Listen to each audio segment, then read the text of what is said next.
Let's take a look at replacing the VVT solenoid on this GM Trailblazer with a 4.2 liter engine.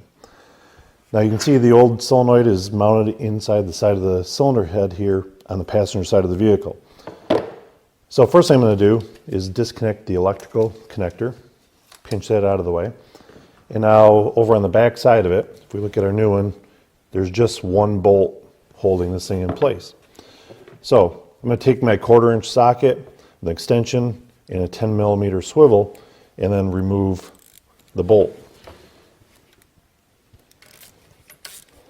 So I'll get this bolt out of the way. And one thing I want to bring to your attention is the original failure. These things can fail in a lot of different ways. Quite often it's due to oil contamination, they stick. This one actually wicked oil all the way up through the old solenoid and came out into the electrical connector.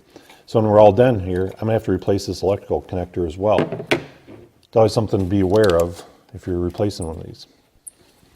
So now that I got my bolt out, I grab this and twist it. Sometimes you might have to use a little bit of a screwdriver or a pry bar behind the hold down clamp to get it loose. This one I'm able to get out, but now it's actually hitting the power steering reservoir here.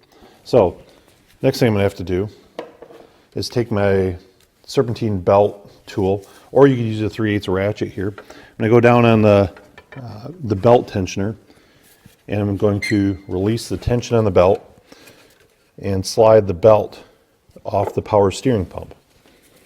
Now, this is going to allow me to rotate the pump, and I'm going to have to access the hold down bolts on the pump, and I'm going to remove the one in the front here, loosen the bottom one. That's going to allow me to pivot the pump over, giving me access to pull the solenoid all the rest of the way out. Now here's a little better view, or as good a view as we're going to get here without removing some additional components. But you can see I've got the belt off the power steering pump, and so I'm going to rotate it so the holes line up with the mounting bolt. Then I'm going to take my ratchet and a 13 millimeter socket and access the hold down bolt through that. So once I get it loosened up, I'll remove this top bolt and then work on loosening the bottom one and see if I can pivot this just enough to get it out of the way. Some cases I've had to actually remove the entire pump. Other cases I get lucky enough and we can actually just swing it out of the way there. We'll see what today brings. All right, so I've gone ahead and had to remove actually 3 different bolts on the front of the power steering pulley in order to get it out of the way here. So just like I lined up the one, I had to rotate about 45 degrees, get another one, and then 180 degrees from the top one, there was the third one on the bottom. And so that allowed me to really loosen up and gain some movement in this power steering pump. I did leave the bottom bolt in just a little bit yet, so I don't have to worry about complete lining everything up. It's going to make my reinstallation a little bit easier.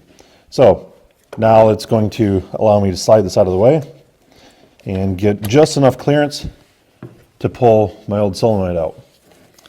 And so, not sure if you can see in there real accurately, but there's actually quite a bit of oil inside this old solenoid.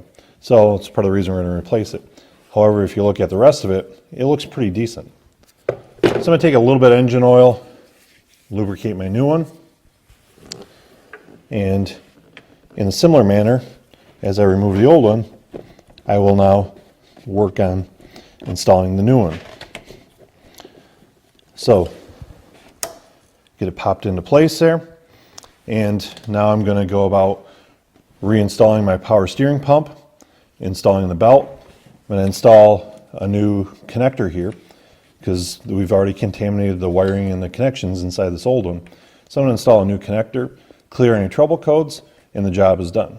Hopefully now you have a better understanding of what it takes to replace the VVT control solenoid on a GM 4.2 liter engine.